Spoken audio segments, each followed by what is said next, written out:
해법을 찾는 토론 이슈앤 직설 시작하겠습니다. 내년 3월 대선 여야 대진표가 완성됐습니다. 치솟은 집값과 불평등 등 이 경제적 문제 공약이 이번 대선의 핵심으로 꼽히면서 각 후보들 간의 뜨거운 공약 경쟁이 예상되는데요. 본격적인 대선 전국으로 접어든 정치권 소식 지금부터 짚어보겠습니다.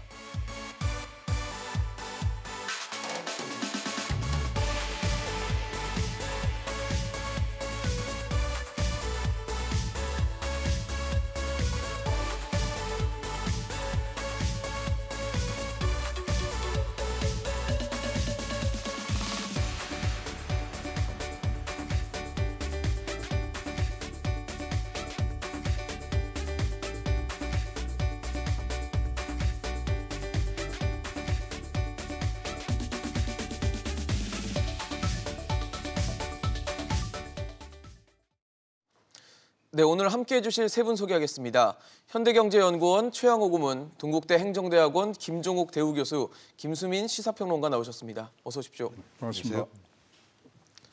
네, 야당 제1야당의 대선 후보가 결정됐습니다. 지난 3월 검찰총장에서 물러난 윤석열 후보가 영선 정치 신인으로서 제1야당 대선 후보 자리를 거머쥐게 됐는데요. 일단 국민의힘에서는 윤석열 대 홍준표의 구도였는데 결국 윤석열 후보로 결정됐습니다. 네. 국회의원을 한 번도 하지 않은 영선 대선 후보가 된 건데 어떻게 좀 보세요? 진짜 헌정사에 이제 초유의 일이 일어났고요. 지금 공정한 기준으로 특권이라든가 또 반칙을 바로잡는 것에 대한 지금 국민적 여론이 굉장히 높기 때문에 네. 일단 대변혁을 기대하는 마음들이 많이 있는 것 같습니다. 지금까지 정치 구도라는 게 독재와 민주, 그다음에 산업화와 민주화야 되는데 그것을 뛰어넘는 새로운 시대 정신이 이제 싹트기 시작하는 거 아닌가 이제 보여지고요. 예. 그러나 사실은 저간을 흐르는 가장 큰 키워드는 누가 정권 교체를 제일 잘할 수 있느냐 여기에 방점이 찍혔던 거 아닌가. 네. 그러나 지금 다들 언론에서 얘기하는 거는 더 싫은 후보를 떨어뜨리는 선택도 있었지 않느냐는 얘기도 있는 걸로 봐서 앞으로의 이제 3개월, 4개월이 굉장히 치열한 대선전이 벌어질 것으로 보여집니다. 네. 결국 당심이냐 민심이냐 했는데 당심에서 우위를 좀 보이지 않았나라는 결과가 나왔습니다.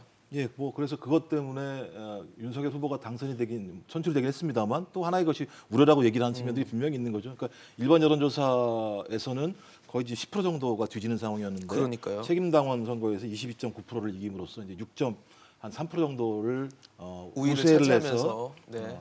그래서 제가 볼 때는 입당 4개월 만에 소위 제1야당의 대선 후보가 됐다라고 얘기하는 건 초유의 사태인 거고요. 뭐라고 하더라도 정권 교체에 대한 여론이 상당히 높구나라는 거 하나랑 국민의힘 지지층이 상당히 결집력이 강하구나라고 하는 측면에서는 저는 윤석열 후보에게 상당히 장점이라는 생각이 들긴 합니다. 하지만 방금 전에 말씀드렸던 소위 당심과 그러니까 일반 여론과 다른 당심이라고 하는 것 자체를 어떻게 다시 민심과 결합시킬 수 있을 것인가의 문제가 가장 중요한 문제인 거고요. 홍준표 후보가 공격했던 내용 중에 이제 398, 20대부터 40대까지의 지지율이 매우 낮다라고 하는 측면들, 그렇죠. 또 그다음에 국민의힘의 책임당원 자체가 좀 영남 그다음에 50대 이상으로 포진돼 있다라고 하는 한계, 이런 한계들을 어떻게 극복할 것인가라고 하는 난제가 분명히 있을 것이고요. 네. 또 그 외에도 제가 볼 때는 지금 윤석열 후보 개인에게 지금 다가가고 있는 많은 의혹들이 분명히 존재하기 때문에 외부적인 상황은 매우 좋으나 예. 이것들이 절반의 승리인 거고 아직까지도 좀 위태로운 앞날의 일들이 남아 있다. 이걸 어떻게 극복할 것이냐 이런 것들이 아마 윤석열 후보에게 좀 앞으로 남아 있는 난관이 아닐까 생각이 듭니다. 아무래도 이 부분을 좀 공략을 하는 건지 여당에서도 동네 저수지라는 표현을 쓰면서 민심을 얻지 못했다는 부분을 좀 공격적으로 좀 다가가는 것 같거든요. 근데 지금 민심이랑 당심이 엇갈렸다는 평가들이 나오고 있는데 이걸 잘 살펴봐야 되는 게 네네. 이 여론조사 문항에서 예를 들면 누구를 홍준표, 윤석열 등등의 후보 중에 누구를 지지를 했든 간에 가상 대결 다시 붙여서 그러면 이재명 후보 찍을 거냐 말 거냐 해서 이재명 후보를 찍는 사람을 걸러낸다면 네네. 홍준표 후보가 1등 한다는 장담을 할 수 없거든요. 그러니까 민주당 지지층이라든지 어차피 본선에서 이재명 후보를 찍을 사람까지도 여론조사에 끼어들어서 같이 투표를 했습니다. 네네. 그러면 이걸 가지고 민심의 척도라고 볼 수 있겠는가? 그러니까 예를 들면 여론조사 종류 중에서 이재명, 윤석열, 홍준표 등등 이렇게 해가지고 조사하는 여론조사 있습니다. 예. 거기서 홍준표 후보가 윤석열 후보를 이긴 적이 있나요? 제가 알기로는 없거든요. 2위로 올라간 적이 있느냐 없습니다. 다만 이런 건 있어요. 홍준표 후보가 가상대결 조사에서 네네. 1대1 가상대결 조사에서 윤석열 후보보다 경쟁력이 높게 나타난 적은 있습니다.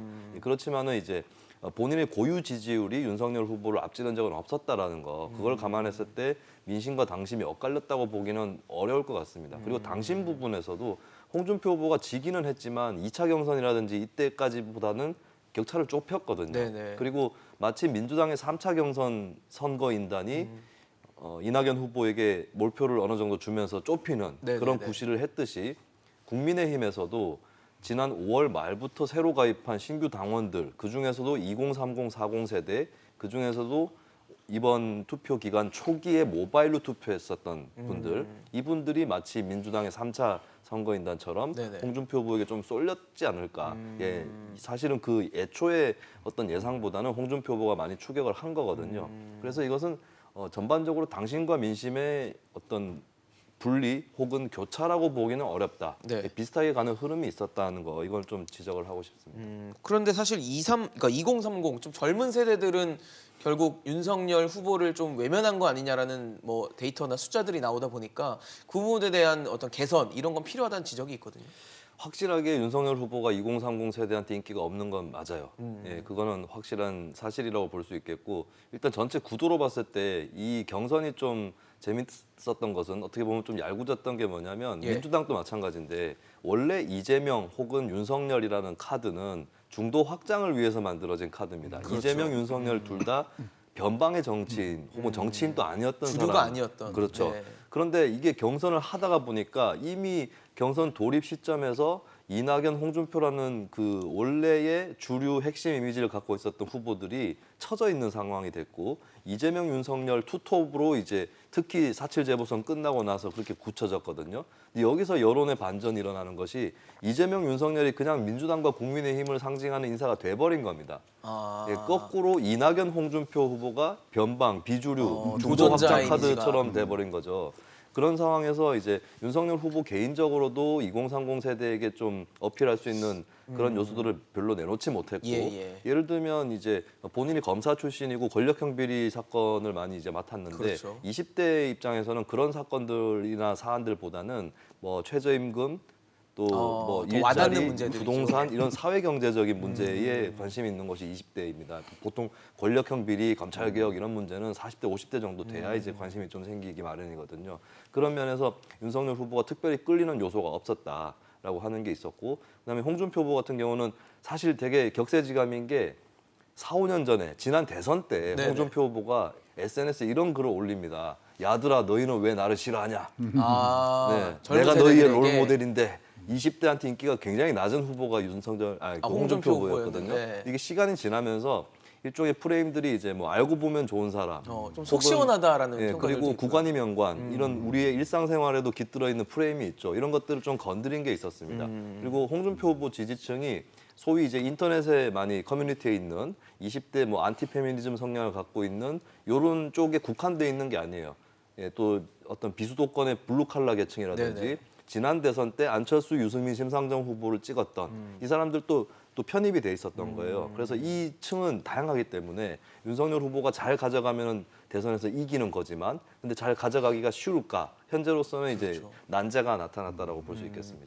사실 진짜 초반에 이제 윤석열 후보죠. 이제 대선 후보가 정치에 데뷔했을 때만 해도 중도 외연을 좀 넓히는 쪽으로 하겠다라고 했지만 현재 결과적으로 봤을 때는 좀 그런 부분은 부족하지 않나라는 생각이 들거든요. 아 근데 20대 30대 남성들이 워낙 민주당의 비토 세력으로 지금 뭐 변환됐기 때문에 그 부분들을 지금 우리가 간과해서는 안 되고요. 예. 사실 언론에 나온 기사 중에 하나인데 일주일만 이런 제목이 있어요. 일주일만? 만약에 민주당이 일주일만 늦게 했으면 경선을 경선을 늦게 그 일정이 잡혔으면 네. 대장동 막 터질 때거든요. 그렇네요. 후보가 바뀔 수도 있고 만약에 이 국민의힘도 일주일 빨랐으면 그 전두환 이 설화가 있을 때 네. 그때 홍준표 치고 올라갈 때거든요. 그래서 그만큼 이번에는 당심 일체형의 어떤 결과가 아니라 그런 것들이 굉장히 불안전했던 상황에서 네. 얼만큼 수습을 잘했느냐로 이제 가는데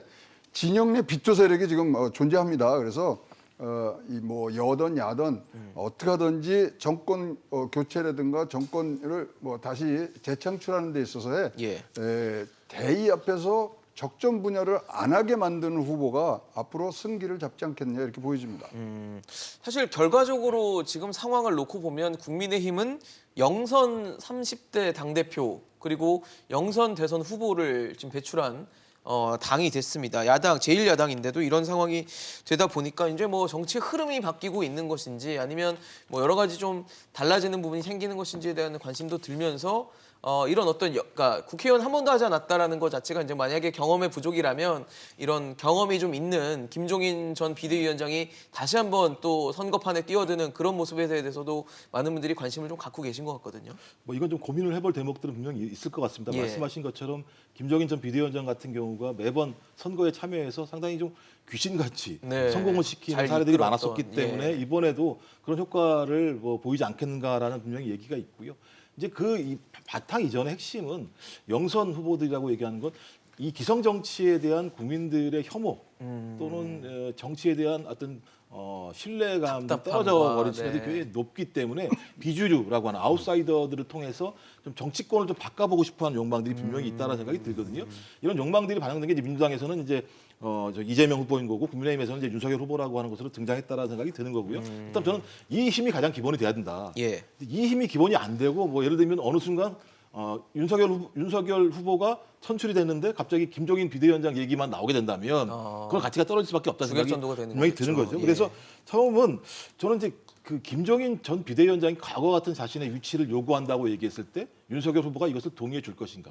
이제 우리가 뭐 얘기하는 상황 노릇이라는 표현을 하는 건데 본인의 방식대로 가지 않았을 때 본인 스스로가 예를 들면 그렇게 하지만 난 일 안 해라고 하는 경우들이 꽤 있기 때문에 내부의 원탑이 아니면은 상당히 좀 갈등이 많을 수 있다는 측면들이 있는데 윤석열 후보도 제가 볼 때는 거기에 뭐 만만치 않을 만큼의 또 자기 또 입장이 있는 흐름이 있기 때문에 이 두 사람의 관계가 잘 될 것인가라는 경험. 또 과거에는 김종인 전 비대위원장이 선거는 성공시켰을지 모르겠습니다만 선거를 성공시키고 난 다음에 대부분 안 좋게 헤어진 관계들이 꽤 잡음들이, 많이 네. 있었습니다. 그리고 두 번째 얘기가 나오는 게 트로이카 얘기가 나오는 거죠. 윤석열 후보, 이준석 당대표, 김종인 비대위원장으로 되는. 그래서 20, 30대는 이준석 당대표가 좀 책임을 지고 전체적인 선거라고 얘기하는 것들은 김종인 전 비대위원장의 경험, 노하우를 가지고 하고 그다음 윤석열이라고 하는 정권 교체의 상징. 이 세 가지들이 얼마만큼 트로이카 체제를 제대로 형성할 수 있을 것인가라는 얘기가 분명히 있습니다. 네. 근데 여기에 문제는 뭐냐면 그 선대위 구성 과정에서의 국민의힘의 기존 의원들 그다음에 윤석열 캠프에 있었던 어떤 나름대로 충신들 이런 사람들과의 화학적 결합을 제대로 할 수 있을 것인가? 그렇죠. 제가 볼 때는 김종인 전 비대위원장 같은 경우는 이런 화학적 결합에 대해서 그렇게 크게 포용력을 가지고 갈 것 같다는 느낌은 많이 안 들어요. 본인의 입장이 가장 중요한 거라 생각이 드는 거고요. 근데 마지막은 뭐냐면 이번에도 국민들이 김종인 전 비대위원장의 등장에 동의할 것인가? 그러니까 우리 정치가 언제부터 항상 자기 정치 정당과 후보의 힘을 가지고 선거를 진행하는 것이 아니라 힘든 부분들을 갖다가 항상 누군가를 호명을 해서 불러내서 선거를 치르는 것 자체에 대해서 국민들이 동의할 것인가 좋아할 네. 것인가라는 부분 뭐 지금 당장은 정권 교체에 대한 여론이 상당히 높은 상황이기 때문에 그 높은 상황들을 유지할 수 있는 보완제로서 김종인 전 비대위원장에 대해서 동의할 수 있을지 모르겠으나 김종인 전 비대위원장이 계속 개입력이 높아졌을 때 네. 그것들에 대해서 국민들이 동의할 것인가? 저게 새 정치야? 저게 올바른 정치야라고 하는 고민도 분명히 있을 거라는 생각이 들기 때문에 그런 다각적인 상황들을 좀 봐야 된다는 생각이 듭니다. 그럼 말씀을 들어보니까 영선이라는 것이 어떻게 보면 기존 정치에 대한 뭐 혐오나 이런 것에서 발현이 된 것이라면 김종인 전 비대위원장의 등장을 반기지 않을 수도 있지 않을까라는 생각도 좀 들거든요. 근데 김종인 전 위원장은 다선 국회의원 출신인데 김 전 위원장 또 국회에서 특별히 어떤 법안을 발의를 네, 많이 한다는 두각을 게 나타내거나. 아니었거든요. 김종인 전 위원장도 좀 아웃사이더처럼 되어 있는 그런 건 있습니다. 근데 이제 중요한 거는 김종인 전 위원장이 가담을 할 정도면 여러 가지의 조건이라든지 실력은 다 갖춰놓고 나중에 이제 조금 더 뒤로 갔을 때 가담을 하는 것이 진짜 판이 아닌가 네. 싶은데 지금 김종인 전 위원장이 나온다고 네. 하는 거는 그만큼 윤석열 캠프가 경선 기간 동안 많이 흔들렸고 또 좀 성과들이 미진했다라는 준비가 안돼 얘기밖에 있다. 안 됩니다.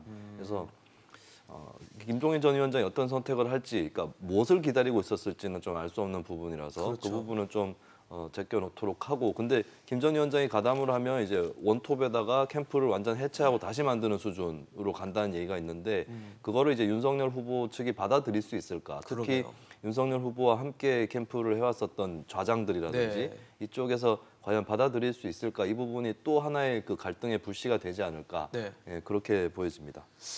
지금 사실 이렇게 결과가 나오고 보니까 여당도 그렇고 야당도 그렇고 일단 국회의원 경험이 둘 다 없습니다. 네. 대선 후보가 국회의원 경험이 없고 어쨌든 경선 결과가 나타난 거에서는 민심이라고 할 수 있는 일반 여론의 좀 마음을 얻지 못했다라는 지적을 좀 받고 있는 상황이어서 뭐 노력해야 될 점이 좀 지점이 분명하다는 생각이 좀 들거든요. 근데 신기하게도 두 후보가 굉장히 닮았어요.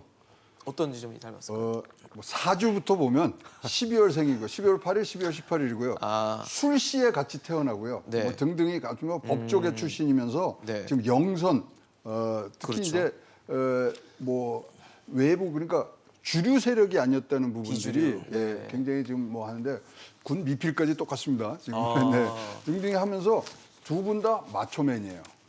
마초맨이라는 게 딱 보면 상대방 진영을 어느 때라도 굉장히 뭐 응징과 이 소위 말하는 제압을 할 수 있는 그런 성격들을 두 분이 갖고 와서 진짜 뭐 강하게 지금 붙은 것 같은데요. 이제 이러면서 네. 지금 나가는 부분들이 예. 사실 두 분의 가장 공통점의 하나가 두 분 다 지금 사법 리스크가 있다는 거죠. 그렇죠. 그러니까 사법 리스크가 계속 진행되면은 네. 이 대선판이 정책, 뭐 공약, 뭐 이런 거보다 네. 수사 진행 상황에 따라서 이게 완전히 계속 변동성을 선거에 주는. 사법화가 일어나는데 지금 뭐 우리 과거 선거들을 쭉 보면 97년도 선거 15대 때도요 차이 39만 표밖에 안 났어요. 2002년도에 57만 표예요. 박근혜 대통령이 이때도 3.5%를 이겼어요. 그렇다면은 지금 진짜로 중도 싸움을 가는데 중도 싸움에서의 지금 부분들이 두 분이 뭐 또 비슷비슷하게 또 비호감이 좀 높으신 부분들이라서 저는 뭐 아까 두 분이 말씀하셨지만 김종인 위원장이 들어오는 부분을 저는 환영을 하거든요. 네. 왜냐하면 이렇게 영선 정치 신인들이 강점을 살리는 거는 뒤에 도와주시는 분이 꼭 있어야 되는 서포트가 있어야 부분들이 된다. 있어서 네. 지금 제가 취재한 바로는 김종인 위원장이 15일 날 출판 기념회를 해요. 네네. 그거 끝나자마자 이제 조인을 한다고 이제 하는데 김종인 위원장에 대해서 우리가 잘못 알고 있는 부분들이 만기 친남하고 전권을 갖고 가는 이런 뭐 형태들이 외부로는 나타나 있지만 사실 기준을 정하지 기준에 맞는다면은 굉장히 많은 권력을 뭐 권한을 밑에 후보에게 같이 일하는 맡기는. 사람들한테 주거든요. 그래서 등등을 봤을 때 지금 한번 윤석열 캠프는 한번 다시 리셔플링하는 게 필요한 부분들이 많기 때문에 이것저것 김종인 위원장 오고 이러면 다 영선이라든가 이런 부분들에 대해서는 많이 뭐 보호가 될 수 있는 부분들도 있지 않겠냐 보여집니다. 네. 근데 사실 뭐 영선 이런 것들은 사실 리스크라 보기 좀 어려울 수 있는데 이 사법 리스크는 확실히 리스크라고 볼 수 있을 것 같습니다. 아무래도 대장동 뭐 의혹, 그다음에 고발 사주 의혹 모두 다 지금 앞으로 어떻게 전개될지에 대해서 굉장히 귀추가 주목되고 있고 이게 만약에 뭐 사실로 밝혀지거나 이랬을 때는 각 후보들에게 또 치명타가 될 수 있는 부분들이 분명히 존재하기 때문에 이 부분이 굉장히 뭐 관심 포인트일 것 같은데 일단 윤석열 후보는 둘 다 특검해도 된다라고 수용을 하는 발언을 했는데 이재명 후보는 아직 이 부분에 대해서 좀 부정적이지 않나 싶거든요. 그러니까 제가 볼 때는 윤석열 후보가 제기했던 내용들은 묘책인 것 같아요. 뭐 이재명 후보나 윤석열 후보나 지금 상황에서 만약에 특검을 하자 동시에라고 얘기하게 되면 근데 논의가 시작되겠죠. 논의가 시작되게 되는 거고 11월 달에 논의가 시작되면 제가 볼 때는 12월이나 돼야 제가 볼 때는 뭐 수사팀 꾸리고 갈 수 있을 거라는 생각이 드는데 그럼 수사 발표를 2월 달에 해야 되는 상황이거든요. 그렇죠. 대선 전에 하려면. 제가 볼 때는 지금까지 상황을 보게 되면 어떤 특검이라도 이 문제 관련해서는 정확하게 얘기하기 어려운 상황들이 가능성이 되게 시간상이요. 높아요. 아무튼 아까 말씀하신 것처럼 사법적 판단이 대한민국 5년의 운명을 좌우하는 상황으로 간다라고 하는 건 엄청난 리스크거든요. 그리고 적어도 사법적으로 최종적 판결을 내리는 문제가 아니고 기소하는 문제예요. 특검도 마찬가지입니다. 그런데 기소를 할 때 마지막 최종적 판결을 전제하지 않고 그냥 기소하는 내용만 가지고 제기했을 때 국민들이 봤을 때 제가 볼 때는 판이 어디로 갈지 모르는 거죠. 오히려 이거 예를 들면 특검에서는 유죄라고 자기가 판단해서 기소를 했는데 네네. 국민들이 정반대로 생각할 수도 있죠. 탄압으로 생각할 수도 이런 상황이 아주 복잡하기 때문에 제가 볼 때는 만약에 양쪽 다 모두 특검을 받는다라고 얘기하게 되면 저는 아주 묘수처럼 그냥 큰 문제 없이 그냥 서로 조사 수사만 하는 상황으로 가게 되는 것이고 저는 뭐 1, 2월 달쯤에 제가 봤던 과거와 같이 지금 당장 이 문제에 대해서 판단을 낼 수 없다라고 얘기할 수도 있어요. 2월 달에. 중간 서타 결과처럼. 네, 그렇죠. 해서. 그런 상황도 있기 때문에 문제인 거고요. 근데 저희가 이제 그 짚어야 될 부분은 그런 거죠. 그러니까 둘 다 마찬가지입니다만 첫 번째 윤석열 후보가 지금 제기되고 있는 고발사주 의혹이라는 게 뭐냐면 본인의 측근이라고 얘기되는 손준성 검사가 지금 이거 하나 이제 예시입니다. 네네. 전제가 만약에 그 사실이라는 전제를 깔게 된다면 고발장을 야당 정치인에게 전달을 해서 야당 정치인이 당을 통해서 여당 정치인을 고발하는 문제가 벌어지는 거예요. 중대한 문제인 거죠. 특히 본인 스스로가 검찰총장 출신임에도 불구하고 그렇게 했다는 사실이 드러나게 되면 그것도 선거 기간 동안 이건 아주 중대한 사건이라는 것이고요. 또 그다음에 마찬가지로 이재명 후보 같은 경우도 마찬가지입니다만 본인이 만약에 업무상 배임 혐의가 사실이라면 이 부동산 문제, 문재인 정부의 최대 아킬레스건이 부동산 문제 아니겠습니까? 네. 이 부동산 문제와 관련해서 그것이 논란이 되는 민심에 불을 지피게 되는 상황이 벌어지게 되는 거죠. 그리고 본인이 얘기하는 능력 이건 제가 볼 때 아무런 의미가 없는 얘기가 돼버린 상황이 되기 때문에 저는 참 둘 다 상당히 안 좋은 국면에 네. 처해 있다라는 생각이 드는 것이고 국민들이 봤을 때는 이런 문제가 있는 분들을 뽑아야 된다라고 하는 또 당혹감도 분명히 있을 거라는 생각이 분명히 들어요. 예. 근데 또 거기에 덧붙여가지고 자기 후보는 또 신뢰하기 때문에 상당히 그 갈등이 심한 대선 국면으로 갈 수 있을 것 같다는 생각이 들어서 투표율이 저하되거나 정치를 더 혐오하는 일로 가게 되는 가능성이 높지 않을까 생각이 들어서 근데 안 좋은 상황이다. 좀 그렇다면 그렇죠. 양 후보 마찬가지로 상세하게 설명할 필요가 있다고 생각이 들어요. 문제가 제기되면 그 부분에 대해서 정치적으로 이렇게 프레임 짜가지고 넘어가려고 하는 것이 아니라 국민이 요구하고 있는 것 그 의혹의 실체가 뭐야라고 하는 걸 알고 싶어하는 거거든요. 근데 그럴 때마다 자기 지지자들에게 다 프레임을 씌워서 서로 날선 공격만 하게 만드는 방식들은 별로 안 좋다. 그래서 이재명 후보든 윤석열 후보든 소위 두 가지 고발 사주와 그다음에 대장지구 사건과 관련해서 어떤 의혹들과 단서들이 제기되었을 때는 충실하게 설명을 해야 된다. 네. 그게 가장 중요한 원칙이어야 된다고 생각을 합니다. 양 캠프에서. 사실 근데 지금까지 밝혀진 건 좀 애매모호한 상황들, 뭐 의혹들만 계속 불거지고 있는 상황이고 계속 뭔가 사실로 드러나는 부분은 상당히 좀 미미해서 국민들이 더 혼란스러워하고 있다는 생각이 드는데 일단 윤석열 후보는 이 대장동 이슈, 대장동 의혹에 대해서는 내가 현직 검찰총장이었으면 벌써 이 수사 끝냈다라는 식으로 얘기를 하면서 뭐 현재 검찰에 대한 비판과 함께 뭐 이재명 후보를 또 공격했는데 일단은 이재명 후보가 특검을 받아들일까가 이슈가 되지 않을까 싶거든요. 네,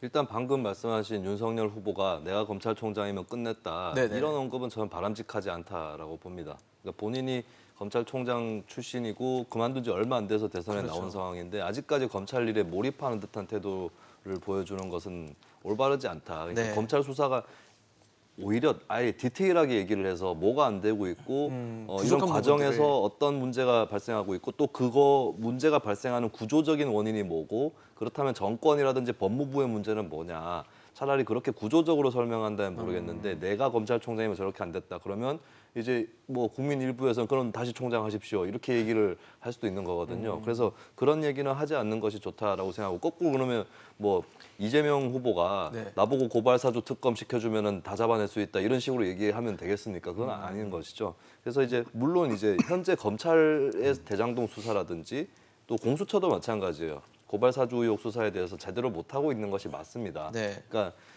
지금 뭐 밝혀진 것은 그 후보들의 직접 개입 여부 이런 것들은 밝혀진 게 없는데 근데 어느 정도 지금 정황이라든지 증거 이런 것들이 나와 있는 부분은 어쨌든 대장동은 사업 설계에서 잘못되었고 이 과정에서 고의적인 배임의 의혹 분명히 있는 것이죠. 그리고 고발사주 의혹 같은 경우도 손준성 검사가 지금 현재 뭐 언론에서도 좀 헷갈려들 하시는 것 같은데 손준성 검사가 최초로 그것을 전송한 사람인 건 맞는 거예요.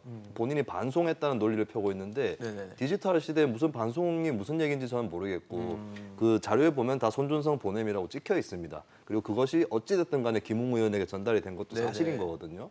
이런 것들 사실도 좀 공수처가 제대로 못 쫓아가고 있는 게 아니냐 싶을 정도로 좀 수사가 부실한 건 맞습니다. 그래서 저는 쌍특검을 충분히 검토할 수 있다라는 생각이 들고요. 근데 이제 윤석열 후보 같은 경우는 특검을 둘 다 하자 제안을 했는데 그렇죠. 예, 자기 것이라도 하자라고 제안하는 게 더 큰 공격이 아니었을까 예, 그걸 묶어서 할 바에는 그러면 제가 봤을 때도 윤석열 후보가 반대편 민주당이나 이재명 후보가 안 받을 줄 뻔히 알고 던진 카드밖에 안 되는 거거든요. 그렇죠, 그렇죠. 그러면 그쪽에서는 좀 쫄려가지고 하시기 힘든 것 같은데 내 거는 뭐 그거라도 먼저 특검으로 해달라 이렇게 제안하는 게 더 낫지 않을까. 물론 사실 그래도 결정권은 민주당이 지는 그렇죠. 거거든요. 결과적으로는. 예, 그래서 민주당이 또 그것도 안 받아줄 수도 있는 건데 그렇죠. 똑같이 안 받는 카드를 할지라도 이제 자기부터라도 먼저 해달라고 했으면 더 큰 공격이 되지 않았을까 그렇죠. 그런 생각도 합니다.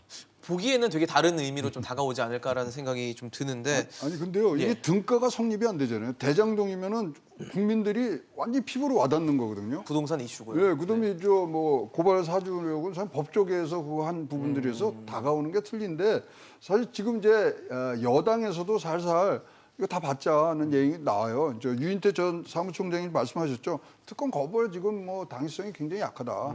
그러니까 가자 그러는데 내부에서 뭐냐면 김경수 지사 할 때 우리 두루킹 저 특검 받았잖아요. 네네. 그러고서 김경수 지사와 이제 이렇게 영호의 몸이 된 부분들이 있고 사실 지금 1999년부터 이게 나온 게 특검이 21년간 13차례가 있는데 평균 45일이 걸려요. 법이 통과하고 구성하고 수사하고 이제 이렇게 나오는 부분들이 예. 최장은 78일이 걸렸어요. 그러니까 선거 내내 이걸로 시달리게 되니까 안 하고 싶은 거죠. MB 때도 투표 이틀 전날 그 BBK 특검을 받잖아요. 근데 지금 여당의 흐름은 제가 들은 걸로는 일단 여론을 한번 도닥이고 가야 된다. 안 그러면 이걸로만 해서 정책으로 이슈 전환을 해야 되는데 굉장히 힘든 부분들이 있으니까 이슈 전환 차원에서도 받아들이자는 여론들이 조금씩 이제 생기는 부분들이 있기 때문에 이 부분 지금 굉장히 지금 상대방에게 이 치명타를 입힌다고 생각하는데 시간적으로 봤을 때는 그렇게 치명타보다는 정치 쟁점화가 되고 사법 리스크화가 되는 부분들 외에는 당선까지는 기나긴 시월 때문에 네. 좀 지루한 공방이 이루어질 것 같은 그런 분위기입니다. 네. 사실 지금 이재명 후보는 이제 대장동이라는 이슈가 워낙 부동산 우리 국민들이 정말 민감한 이슈로 메모리 돼 있기 때문에 이 부분에 대한 좀 타개를 어떻게 할 것인가를 두고 고심이 많을 텐데 일단 정책을 좀 봐야 될 것 같아요. 지금 공약을 내놓은 것들이 있는데 일단 이재명 후보는 국토보유세라든지 이런 부분을 통해서 좀 공공주택 공급을 하면서 수요를 좀 억제하는 방식을 취하는 것 같고 윤석열 후보는 종부세를 전면 재검토한다든지 아니면 지금 청년주택들에 대한 내용들 그러니까 민간을 좀 활성화하겠다라는 현재 문재인 정부와는 좀 결이 다르게 좀 가겠다라는 것을 내세우고 있어서 이런 부동산 공약 우리 국민들이 가장 또 민감할 수밖에 없고 중요한 공약에 대한 좀 시각 어떻게 보는 게 좋을까요? 그러니까 일단 지금 이재명 후보 같은 경우는 이제 부동산 불로소득을 환수하겠다, 대장지 그렇죠. 문제와 관련해서 있고, 그다음에 공공개발을 위해서 자원 마련할 국토 보유세 같은 네. 걸 제기하고 있고, 그다음에 부동산 백지 신탁, 고위직 같은 경우는 백지 신탁하는 이런 내용들을 통해서 상당히 좀 과감한 규제 기준을 좀 두려고 하는 측면이 있는 것 같고, 윤석열 후보 같은 경우는 좀 과거 이렇게 그 국민의힘이 했던 규제 완화랑 공급 위주 정책들을 추진하는 것 같아요. 저는 근데 문제는 뭐냐면. 그러니까 공공이 많은 주택을 짓든 아니면 민간이 주도하든 상관없이 공급을 하더라도 가장 핵심적인 문제들은 토건 세력과 금융산업에 결탁하는 부분들을 깨지 않으면 저희 규제와 그러니까 저희 규제 완화와 공급 위주의 정책이라고 하는 것이 결론적으로는 정부의 정책이 문제가 있다고 해서 이것들을 바꾸면서 오히려 토건 금융 세력에게 많은 이익을 줄 수밖에 없는 상황으로 갈 수 있다라는 측면이 많이 있고요. 지금 이거 우리나라 문제뿐만 아니라 전 세계적으로 이 토건 세력과 금융 산업이 결합을 해가지고 자기들이 엄청난 부를 양산을 해내죠. 그러니까 토건 측이 땅을 가지고 건물을 짓고 금융은 돈을 대주고 서로 이익을 보는 관계들인데 이 사람들이 돈을 벌면 뭘 하느냐? 이제 정치권을 로비해가지고 규제를 완화시키고 자기 유리한 입법을 하는 방식을 통해서 끊임없이 이윤들을 갖다 확대하는 부분이 분명히 있거든요. 전 그렇다면 윤석열 후보가 제기했던 민간주도 이런 부분 같은 경우도 마찬가지입니다만 이 문제를 풀지 않게 되면 결론적으로 정부를 공격하면서 오히려 토건과 금융산업에게만 유리한 방식으로 갈 가능성이 되게 높다라는 측면이 있는 거고요. 이재명 후보 같은 경우도 마찬가지입니다만 저는 이 말은 맞는 것 같아요. 그러니까 기본적으로 부동산 불로소득은 환수해야 된다. 많은 국민들이 이거는 여야가 다 합의한 거 아니겠습니까? 네. 부동산으로 이번 대장지구 같은 경우도 상당히 많이 국민의힘도 분노하면서 불로소득 환수에 한다라고 분명히 얘기했고요. 예. 하지만 제가 볼 때 이 부분 관련해서 입법에 대해서는 약간 좀 위적거리는 느낌이 있긴 한데 또 하나는 공공 개발을 하려면 실제로 자원이 있어야 돼요. 돈이 있어야 짓는 거 아니겠습니까? 그렇죠. 대장지구도 마찬가지인 건데 성남시가 못했던 이유 중에 하나가 뭐냐면 공공 개발을 하려고 하면 공공 개발할 수 있는 돈이 있어야 되는데 그 자원을 확보하지 못했기 때문에 소위 그 민관 같이 했던 거 아니겠습니까? 좀 그런 측면에서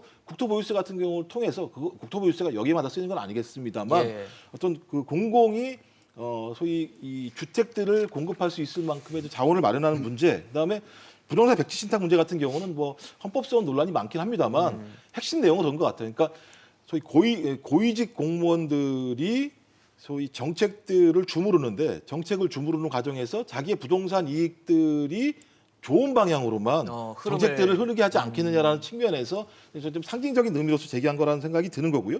전 그래서 이 두 가지 자체를 다 절충해야 된다. 근데 이미 제가 볼 때 여야가 대부분 절충하는 내용 아닌가요? 그러니까 민주당 같은 경우는 공급이 필요하다고 이미 선언을 한 상황인 거고 국민의힘 같은 경우도 부동산 불로소득 환수해야 된다라고 얘기한 측면이 분명히 있기 때문에 좀 이번엔 이 문제 같은 경우는 여야가 좀 절충을 해서 토건 산업과 금융 산업이 결탁되어 있는 잘못되어 있는 부동산 시장들에 대한 일벌백계의 문제랑 그다음에 민간이 아주 건실하게 들어와서 공급을 할 수 있을 만큼의 건강한 규제 완화 이 두 가지를 결합시키는 방안들을 좀 만들어냈으면 좋겠다 이런 생각을 합니다. 뭔가 절충이 필요하다는 말씀을 주셨는데 사실 지금 이재명 후보의 부동산 정책은 그동안 문재인 정부의 결을 끌고 가되 못했던 것들, 부족한 것들은 좀 메워보겠다라는 기조인 것 같고 윤석열 후보 측은 이제 문재인 정부의 부동산 정책이 좀 잘못됐다. 그래서 방향을 완전히 틀어버리겠다라는 기조인 것 같거든요. 네. 일단 뭐 조금 달라지는 부분은 이재명 후보 같은 경우는 문재인 정부 초창기라든지 또 일각의 시민사회 흐름이 좀 공급을 경시하는 부분이 없지 않았습니다. 네. 공급 부분을 뒤로 제껴놓고 특히 뭐 이제 그동안에 많이 했던 얘기들이 진보 진영에서 뭐 서울 지역의 아파트 주택 공급률은 많다, 높다 이런 얘기를 했는데 사실은 보통 사람들의 어떤 주거 형태라든지 희망 주거 이런 것들을 좀 감안하지 않은 그 단순한 좀 숫자로만 수치에 따른 많다라는. 네, 그래서 공급 문제는 사실 공급 문제를 어느 정도 풀어줘야 이제 어떤 규제도 어느 정도 실효성이 있을 수 있고 이런 부분들이 이제는 조금 확립이 된 것 같아요. 그러면서 문재인 정부에서도 이제 공급에 대한 얘기를 이제 중반기 후반기에 들어서서 하기 시작했고 그렇죠. 이재명 후보도 그거는 반영을 하고 있는 이재명 후보는 과거에도 한 1, 2년 전에도 현 정부 부동산 정책에 대해서는 조금 다른 얘기를 하긴 했었습니다. 그걸 강하게 뭐 정권을 밀어붙이거나 비판하고 그러지는 이러지 않았지만 중간중간에 그런 얘기를 했기 때문에 공급에 대한 부분은 이제 적극적으로 얘기를 하고 있고 윤석열 후보 같은 경우도 전반적으로는 이제 문재인 정부 기조라고 돼 있는 것 하고 반대로 짜놨지만은 얼마 전에도 몇 달 전부터 조금 중간중간에 강조했던 거는 다주택자에 대한 어떤 대책은 필요하다. 규제라든지 이런 걸 통해서 매물이 나오도록 해야 된다. 뭐 요 정도는 또 좀 달라진 부분. 그것 때문에 이제 당의 지지층 내에서는 이제 항의 전화를 받았다. 뭐 이런 얘기도 하더라고요. 그래서 어느 정도는 좀 접근된 부분이 있다라고 하는 걸 볼 수가 있습니다. 근데 이제 저는 이제 아까도 뭐 방금도 이제 그 절충에 대한 얘기가 네. 나왔지만 그 중요하다고 생각이 되는 게 이제 대통령 선거 때나 특히 선거 때 보면은 좀 약간 고의적으로 패러다임을 일부러 구별짓기해서 극단화시키는 좀 경향들이 좀 논쟁을 있죠. 위한 논쟁을 예. 하는 성격이 분명히 있을 때가 있어요. 좀 차별점이 있어야 된다는 생각하는 것 같습니다. 예, 그게 뭐 국민들 보기에는 선택하기에 더 좋은 그런 차별점이 될 수도 있는데 예를 들어서 뭐 어떤 새로운 정책이 처음에 나온다 하면은 저는 그걸 가지고 찬반 양론이 굉장히 뚜렷하게 갈려서 논쟁하는 게 필요하다고 봐요. 예. 근데 부동산 같은 경우는 이제는 좀 그런 단계를 넘어서지 않았는가라는 생각이 있거든요. 그러니까 흔히 얘기하는 진보적 방법론과 보수적 방법론이 있는데 그거를 일렬정렬해서 네. 이쪽만 다 선택해야 되고 이렇게 할 수가 하고 할 없는, 일인가. 네, 네. 그렇다면은 특히 부동산 같은 경우는 낮게 정책이 중요한 게 아니라 이 정책들이 어떻게 조율되느냐. 그렇죠. 그리고 화학적 결합이 어떻게 그렇죠. 되느냐가 그리고 중요하죠. 앞뒤가 맞느냐 이 부분이 중요한 건데 저는 문재인 정부가 실패한 부분은 부동산 개별 정책들이 다 틀린 게 아니라 순서가 잘못됐다든지 앞뒤가 안 맞는 부분이었다고 봐요. 그러면 저는 부동산 문제만큼은 특히 온 국민들이 이제 가장 크게 집중을 하고 있는 문제인데 그러면 이재명, 윤석열 등의 대선 후보들이 한번 좀 모여가지고 이거는 합을 한번 맞춰보자. 아. 네, 계속해서 이게 갈라서 싸우는 게 아니라 베스트를 내놔야 되는 그렇죠. 거거든요. 그러니까 우리 사이에 깔려 있는 공통적인 기조를 일단 확인하고, 예, 그러면은 이제 이 A 공약과 B 공약 간의 어떤 그 일관성이라든지 이 조합 이런 것들을 좀 따져보면서 예. 그러면 대선을 거치면서 공동적으로 아예 확인된 거는 선언을 해버리는 거예요. 여기까지는 이 정치권에서 합의가 되고 있고 요것만큼은 누가 대통령이 할 때도 할 것이고 네. 지는 쪽에서도 야당 입장에서 밀어줄 거다. 요런 좀 그 합의가 필요한 시점이 아닌가라는 생각이 좀 듭니다. 양 후보가 좀 모여서 뭔가 얘기를 해야 될 텐데 그럴 수 있을까는 좀 의문이 드네요. 그건 뭐 부동산이 너무 핫하게 지금 붙어 있는데 그러니까요. 사실 부동산 정책 다 보시면요 차별성이 하나도 없어요. 그러니까 지금 말씀하신 내용이 굉장히 중요한 겁니다. 그러려면 뭐를 해야 되냐면 후보들이 모여서 부동산 정책의 신뢰를 회복하는 정책의 공약을 공동으로 얘기하는 게 굉장히 중요합니다. 지금 신뢰가 없어진 거거든요. 지금 뭐 공급 물량 중심의 지금 대책들만 지금 나오고 있는데 이거 사실 우리들이 보면 실현 가능성 굉장히 낮습니다. 최초의 공약이죠. 공표하고 이것을 시작 공급하는 데만 사실 250조 정도 들거든요. 네. 그러면 양 후보 다 하면은 1,500조에서 1,800조가 들어가는 거대한 사업입니다. 그러면 현 정부에서 어떻게 이 부동산 정책을 다뤘느냐 이 부분이 굉장히 중요한 부분인데요. 지금 뭐 다 아시지만 지금 가수요 억제했던 부분, 그다음에 강남만 잡으면 된다고 생각했던 부분, 정책 일관성이 흔들린 부분, 이 부분을 어떻게 갖고 갈 것이냐, 국민에게 신뢰를 주는 부분들이 꼭 이 뭐 부동산에 대해서는 한번 어떤 변곡점을 맞아야 될 것 같고요. 네. 그러다 보니까 지역 균형 발전론이 저는 뭐 대안으로 나올 수 있다는 개인적인 생각은 있습니다만은. 네. 부동산이 중심 아젠다가 될 줄 알았는데 그건 아니고요. 우리 쭉 보시면 알지만 2012년도 대선 하다가 복지 싸움이었어요. 그다음에 17년도가 뭐 이제 뭐 공정 탄핵 이거였지만 지금 사실 부동산으로 변질될 줄 알았더니 결국은 다시 이제 정치 개혁 얘기가 나오는 것들을 봐서 부동산 이거는 지금 현재에서 더 사실 후보들이 모여서 이거 한다는 거 사실 뭐 가능성은 좀 이상적인 굉장히 얘기라는 작기 거죠. 때문에 네. 부동산은 여기서 얘기가 이제 더 이상 확대는 안 될 것 같고 그것을 넘는 얘기들을 좀 앞으로 소위 말하는 아젠다 싸움에서 붙어지지 않겠냐 이렇게 보여집니다. 네.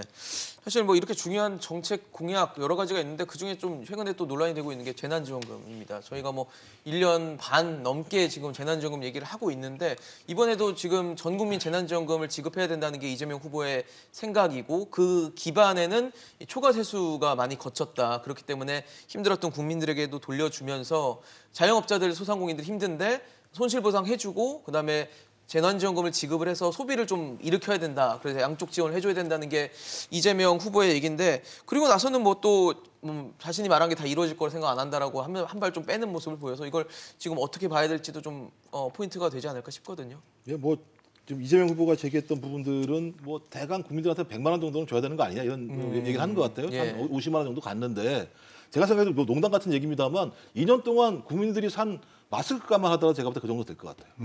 예를 들면요.